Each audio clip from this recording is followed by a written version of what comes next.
Hello, Inner-Tubes. Your old Let's Play friend Kefka Floyd here, ready to bring you the next episode of Return to Castle Wolfenstein. And right now, we're going to have a visit with our old friends at the OSA.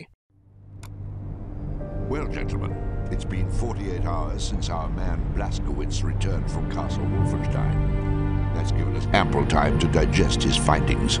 Findings which are, to say the least, astonishing. That's an understatement, sir. The question I'm putting to you all now is this. What are the Nazis really up to? Well, sir, to put it bluntly, I don't think we know enough to answer that question. Really? Don't get me wrong. We've learned plenty about their capabilities. That alone scares the hell out of me. Hear, hear. But, Yes, Jack? well, there are two things that still bother me. Exactly what is this dark night they all seem to be so interested in? Well, what did our research come up with? Nothing. A complete blank. Well, it's obviously more of their jiggery-pokery raising the ghoulies rot. What's the second thing, Jack? The second thing is Death's Head. Now here we have probably the single most dangerous figure in the entire Third Reich, and still we don't have a clue about his connection to all of this. Death's Head? Haven't our sources placed him at the secret rocket base in Katamarundi? Well, that's correct. In fact, as luck would have it, our man Blazkowicz is headed there now. He is? Yes. His orders are to infiltrate and sabotage the entire V-weapons complex. With any luck, he might even get his hands on the latest experimental Cobra. The Cobra rocket plane. The very one. It's exciting news, sir. So, what would you say, Jack, to my instructing our man to keep his eyes and ears open for any links to projects involving the paranormal? I would say that was an excellent idea, sir.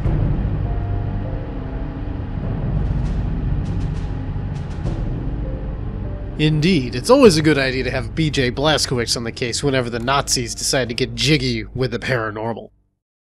In case you're wondering, yes, there was a little bit of a bug there. For some reason in this cutscene, it wanted to show just outside the room instead of in it for the very first part. Not quite sure why it did that.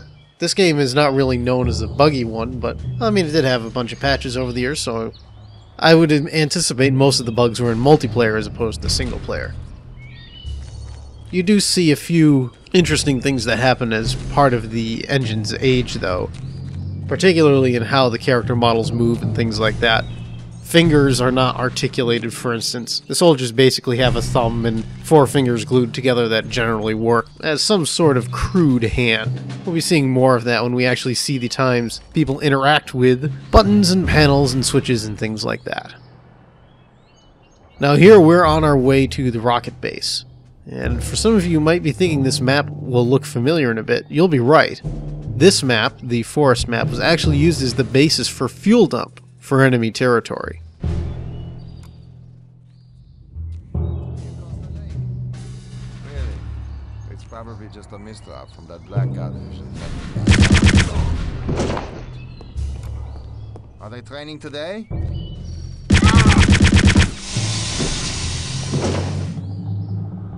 I think I just interrupted the conversation there. That's a bummer. I like hearing the Nazi conversations.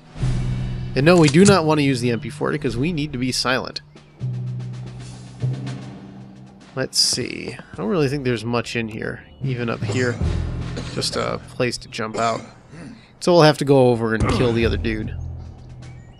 Now, one thing about this map is that this is a forced stealth mission.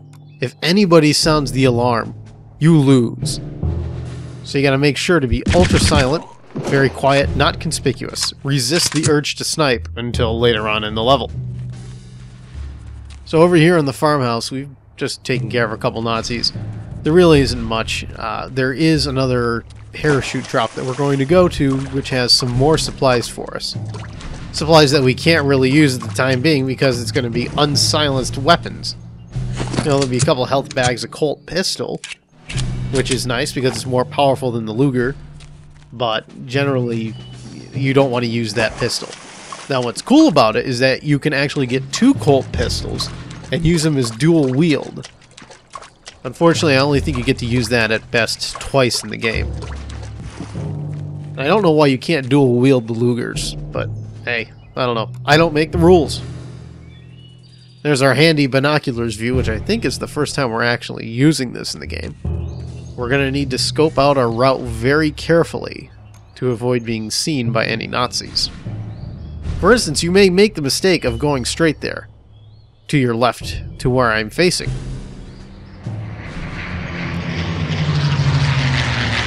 Oh, hello, airplanes. You don't want to do that because it'll put you right in front of some Nazis. Somebody in the thread had asked me what those two little bars mean. It opens up this. This is your notebook. Notebook basically gives you your list of objectives and repeats the text shown at the beginning of the level. Generally not very useful unless you need to give yourself a reminder as to what to be doing.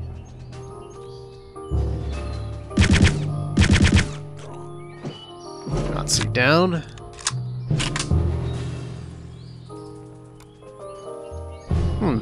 Somebody's playing a record. Let's go see. Sounds like it's broken. And so are you. Okay. Really, this beginning part of the game, there's really not much to do, except just go around the back of this mountain here. You'll see there's a Nazi up in that tower. We're going to have to go up there and stab him so he doesn't get in our way. But you can't just run over and get it. You have to go around back here, across the backside of the mountain. You see, you might notice this is where you would start if you were playing Fuel Dump. This is where the tank and other stuff starts, so they go around the bridge that we're skipping to go and try to blow up the way into the fuel dump, which is actually the building that's on the other side of this map. When enemy territory was being developed, this map was being turned into a pretty much direct multiplayer map, back when they were still working on the single/multiplayer purchasable enemy territory. I guess somehow that map just sort of merged into Fuel Dump and became what we know and love today. Although love may be a strong word in some cases. So we've got our old friend, the knife, which we use to go stabbing. I think I'll call it my stabbing knife. See, you can't let him see you. Oh, that was dumb. If there was other people alive, they might have seen him fall from there and they'd run and hit the alarm. Fortunately, we took care of the rest of the Nazis, so I don't think they will be a bother. Okay, so the next thing we need to do is go through this tunnel. Except that the problem with this tunnel is that there's some Nazis in the way. So what we have to do is be sneaky about it. They'll be having some kind of silly conversation. That truck will also become relevant later, too. Delivery for today? I believe so. Nothing else is scheduled. Now, don't make the mistake of killing those Nazis there, because if you do, a sniper up in the tower will see you kill them, sound the alarm, and ruin the game for you. So resist the temptation to kill. So the next thing we need to do is not go that way, but instead go this way, to where we're going to die and fail repeatedly.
That's kind of a pain in the ass. It happens a lot in these kinds of levels. Later on, when we have our second stealth level, it's going to be even worse. Car with a full escort came flying through here. Then about an hour and a half later, they left. Death's Head and his staff. One of his last-minute tours of inspection, no doubt. He certainly does get around. Pardon me for a moment, Corporal, while I handle something important. Wonder what he's going to handle. Now these Nazis we have to make sure we eliminate because we have to go get our snooper rifle. That guy who's walking in that general direction should be your first target, because if he keeps walking in that direction, he's going to find the snooper rifle, turn on the radio, and your mission will be over. So, don't do that. I mean, don't not do that. Do whatever you need to do to beat the level. Anyway, this bad boy is the snooper. The snooper is an infrared scope rifle. And before you start thinking, oh, well, this doesn't exist in World War II, they actually did have this very type of weapon under development. I don't think it saw active service until probably Korea. But, damn it. Usually that would be a problem right there, but since he's shooting at me and not the other way, other soldiers aren't going to hear him. Anyway, more about the snooper. It was developed in World War II, but developed too late to really see any service, generally as far as I know. But the core concept is the same. It's an M1 rifle modified to be silent and have an infrared scope. Perfect for nighttime sniping. Now you might have seen in my failure video where I tried killing this one particular guard over there and failing.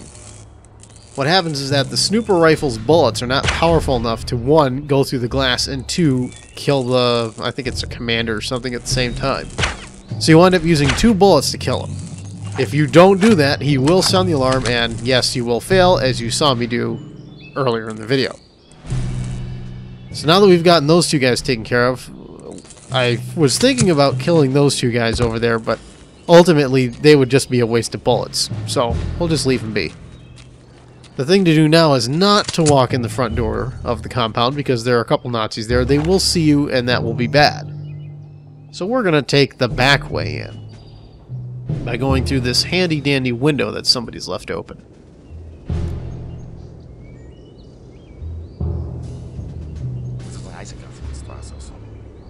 We'll stab a Nazi in here with our stabbing knife. Yes, okay. We got a note here. It's just about the V2 rocket fuel.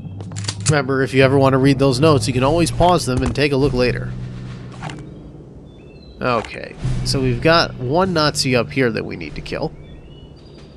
He's up here in this water tower. That should take care of him. And there's 3 Nazis left in the level, 2 of which you can kill. You cannot kill the one by the ending grate, because he's the one who's going to let you in the rocket base. If you kill him, there's no way you're going to get in. So what we have to do is take care of 2 guys. Not him. He's bad. This one over here we need to take care of, because he's blocking the way to the truck. He's down. And we still have 2 bullets left. Great.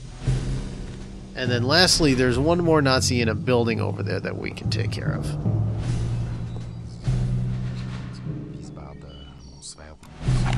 This is the compound you might remember from Fuel Dump. It's obviously been modified a little bit, but you can see the genesis is there. Now that we've taken care of all the Nazis we need to take care of, we're going to go and find the secret. The secret in this level is in that building. You see right in front of us. For some reason, I think I need to explode that particular thing to get something, but that is not the case. And that is also highly annoying.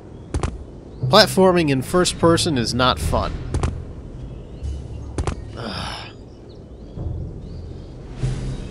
Anyway, what's going to be in here is just some extra health, armor, etc., which will be very useful in the next level, which is the rocket base. In the rocket base, there will be tons of Nazis, as well as explosions and, of course, rockets. No Werner von Braun, though. So here in this secret area, we've got some 45 caliber, a helmet, and not much else. What I should have done is there's a gas tank there that for some reason I just walk right by, but I should have blown it up, and that would have given us the level's gold. Unfortunately, I'm going to miss the gold. I don't really care. That's just the way it is. But the gold is in here. You just need to blow up that gas tank over there.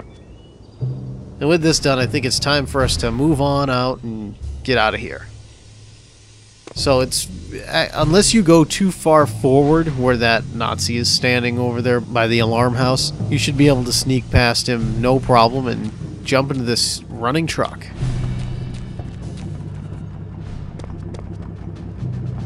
This truck is going to take you into the rocket base. With that said, that's going to be the end of this episode of Let's Play Return to Castle Wolfenstein. Join us next time when we go and take care of the rocket base. See you later.